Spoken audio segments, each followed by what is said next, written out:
যদি প্রশ্ন করে যে, এটা আমি আগেও ডিসকাস করেছিলাম, এটা ভাইভার একটা ইম্পর্টেন্ট কোশ্চেন, যে মানে সিএমভিটি থেকে এলএমভিটি মানে কসিস মিন ভ্যালু থিওরেম থেকে ল্যাগ্রাঞ্জেস মিন ভ্যালু থিওরেম কি করে পাওয়া যায়, তাই না?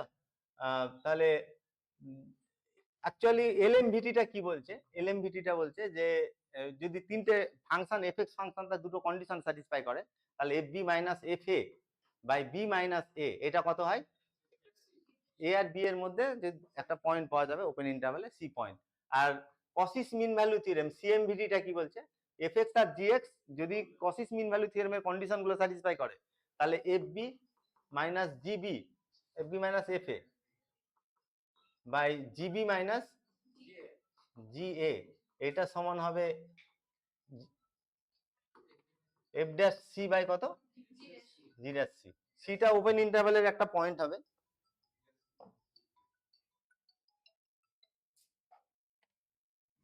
সিটা ওপেন ইন্টারভ্যালে একটা পয়েন্ট হবে, ঠিক আছে। আচ্ছা, তাহলে এখানে দেখো, আমি যদি জিএক্স ফাংশনটাকে এরকম নিই, এক্স নিই, জিএক্স যদি এক্স নিই, এখানে বসাও তো, এই আচ্ছা এখানে জিএক্স এর জায়গায় এক্স বসাও, কি পাবো, F B minus F A by GB মানে বি মাইনাস কত, বি মাইনাস এ, এটা সমান F dash C by G dash C. আচ্ছা জি যদি এক্স হয় তাহলে জি ড্যাশ এক্স কত, জি ড্যাশ এক্স সমান 1, তাহলে নিচে 1 হয়ে গেল, ঠিক আছে। তাহলে এটা একটা ভাইবার কোশ্চেন যে মানে কসিস মিন ভ্যালু থিওরেম থেকে ল্যাগ্রাঞ্জেস মিন ভ্যালু পেতে গেলে কোন ফাংশনকে কিভাবে চুজ করতে হয়। হ্যাঁ অবশ্যই, ঠিক আছে। আমি আজকে শুরুতেই বলেছি যে যেটা আমি ডিসকাস করব সেটা গিয়ে বাড়িতে করে ভালো করে দেখে নিবে। অ্যাকচুয়ালি কসিস মিন ভ্যালু থিওরেমে দুটো ফাংশন থাকে, আর দুটো ফাংশন কন্ডিশন তিনটে থাকে।